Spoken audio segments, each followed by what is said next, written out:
बिस्मिल्लाहिर्रहमानिर्रहीम। मेरा नाम डॉक्टर फैसल है। आज की वीडियो में हम लोग डिस्कस करेंगे कि हमारी जो एंटीरियर थाई है यानी कि हमारी टांग के आगे वाले जो पट्टे हैं, इनके अंदर अगर किसी करंट की तार के प्रेशर की वजह से, दबाव की वजह से अगर यहाँ पे दर्द आए या यहाँ पे सुनपन आए तो उसको हमने किस तरह से ठीक करना है और उसकी क्या वजह होती है। सो वीडियो को एंड तक ज़रूर देखना है।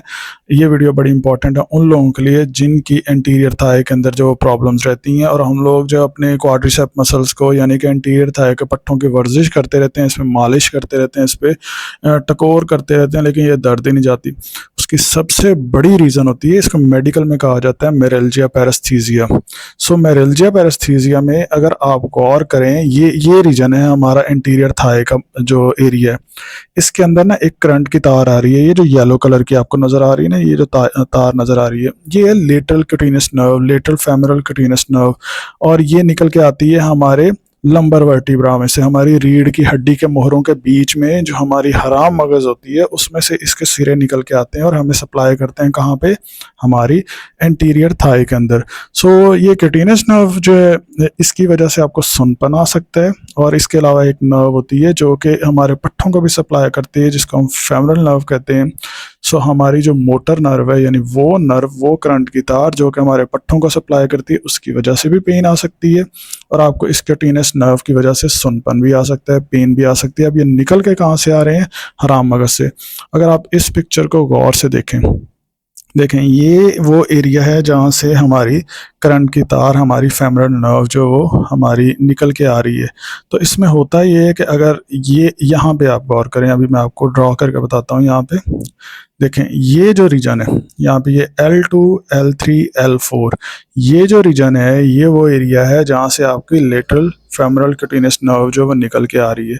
और ये दो जगह होती हैं जहाँ पे फंस सकती है। एक तो आपका अगर कोई डिस्क बल्ज हो जाए, रीढ़ की हड्डी के मोहरों के बीच में जो रबड़ होती है उसके स्लिप होने की वजह से इस करंट की तार पे प्रेशर आ सकता है। सो अगर आप यहाँ पे गौर करें तो ये अगर स्लिप हो जाए तो यहाँ पे प्रेशर डाल सकती है, जिसकी वजह से आपको डिस्क बल्ज की वजह से आपको ये नर्व, हमारी करंट की तार यहाँ पे फंस सकती है। और फिर ये हमें कहाँ पे पेन काज करेगी, ये हमारा अफेक्टेड एरिया होगा, एंटीरियर थाई का एरिया। सो हम जो है वो इसी पट्टे को खिंचाव पे लगे रहते हैं, लाइक इसी पट्टे की वर्जिश करते रहते हैं, इसकी मालिश करा लेते हैं या फिर इसको। लेकिन जब आप देखें कि इसकी जड़ जो है वो यहाँ पे फंसी हुई है। और दूसरी रीज़न होती है कि ये यहाँ पे भी फंस जाती है। ये जो वाइट कलर की पट्टी आपको नज़र आ रही है, इसको कहते हैं इंग्वाइनल लिगामेंट।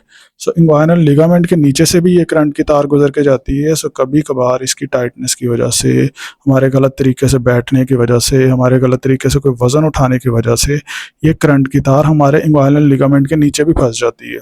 सो इसके इंग्वाइनल लिगामेंट के नीचे फंस जाने की वजह से और ट्रीटमेंट ऑप्शन होगा जिसमें आप स्ट्रेचेस अप्लाई करेंगे और इंग्वाइनल लिगामेंट के नीचे जो फंसी हुई नर्व के ऊपर से प्रेशर कम कर लेंगे। लेकिन अगर आपको डिस्क बल्ज की वजह से है तो आपका ट्रीटमेंट ऑप्शन बिल्कुल डिफरेंट होगा। सो डिस्क बल्ज में बेसिकली होता ये है कि अगर आप इस पिक्चर को गौर से देखें तो ये हमारा एक रीढ़ की हड्डी का मोहरा है, ये दूसरा है, ये तीसरा है, ये चौथा है, इस तरह से। अब इनके बीच में ये जो आपको वाइट कलर की नज़र आ रही है ये डिस्क है, जो कि कुशन है, जो कि हमारे मोहरों के बीच में रबड़ पड़ी हुई है ताकि ये आपस में रगड़े ना, तो इनकी फ्रिक्शन ना हो।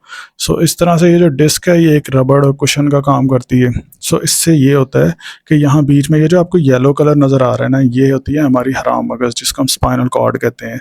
इस हराम मगज से निकल के जाती हैं करंट की तारें, जिनमें से एक हमारी लेटरल फेमोरल क्यूटेनियस नर्व है, वो करंट की तार जो थाई के पट्टों को सप्लाई करती है। इनमें से एक करंट की तार है शैटिक नर्व, जो बड़ी फेमस है। हर कोई समझता है कि हमारी डिस्क बल्ज जो है ना तो शैटिक नर्व फंस जाएगी। सो आपकी लेटरल क्यूटेनियस फेमोरल नर्व भी इसके अंदर फंस सकती है।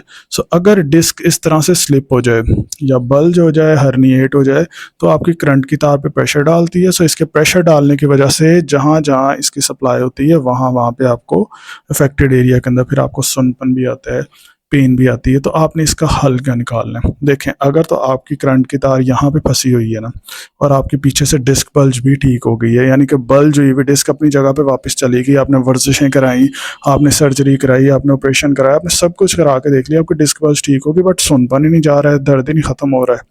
तो फिर आपने, अगर आपने ऑपरेशन नहीं भी कराया, आपने सर्जरी नहीं कराई, अपनी फिजियोथेरेपी नहीं कराई, बट आपका डायग्नोस हुआ है कि आपको डिस्क बल्ज है और आपके इंटीरियर थाई के अंदर पेन है, एक ऐसा स्ट्रेच आपको बताऊंगा, वो आपने करना है कि आपकी करंट की तार जो है उसके ऊपर खिंचाव आएगा, और करंट की तार के ऊपर खिंचाव आने की वजह से ये अपनी स्पेस बना लेगी, इसके ऊपर जो प्रेशर आ रहा है वो कम हो जाएगा।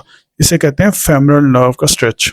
सो वो किस तरह से आपने अप्लाई करना है, इस तरह से आपने उल्टे लेट के अपनी इस टांग को मोड़ना है।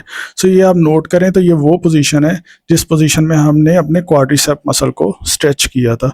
सो इसको आपने ऊपर की तरफ मोड़ लेना है, इसी तरह से आपने पीछे की तरफ उठना है, जो कि हम डिस्क बल्ज में वर्जिश करते होते हैं, कोबरा स्ट्रेच जिसे कहते हैं। सो इस तरफ से आपने कोबरा स्ट्रेच देना है, इधर से आपने अपनी टांग को मोड़ना है। इससे ये होगा कि आपके क्वाड्रिसेप के ऊपर स्ट्रेच की बजाय आपकी जो फेमरल नर्व है, आपकी वो करंट की तार जो कि हमारे थाई के पट्टों को, थाई के रीजन को सप्लाई करती है, उसके ऊपर बहुत अच्छे से खिंचाव आएगा। इस पोजीशन में आपने 5 से 7 मिनट के लिए लेटना है, उसके बाद छोड़ना है, वापस कंप्लीट उल्टा लेट जाना है, रेस्ट करना है, 5 सेकंड का रेस्ट देना है, फिर ये अप्लाई करना है। सो 3 से 4 दफ़ा ये वाला स्ट्रेच आप अप्लाई करेंगे और आप देखेंगे कि आपकी ये जो करंट की तार की पेन होगी या सुनपन होगा, उसमें आपको बहुत ज़्यादा फ़र्क नज़र आएगा। सो मायरल्जिया पैरेस्थीसिया को ठीक करने का ये सबसे बेस्ट स्ट्रेच है, और आपकी इंटीरियर थाई पेन, आपकी टांग की पेन के अंदर आपको बहुत ज़्यादा फ़र्क पड़ेगा।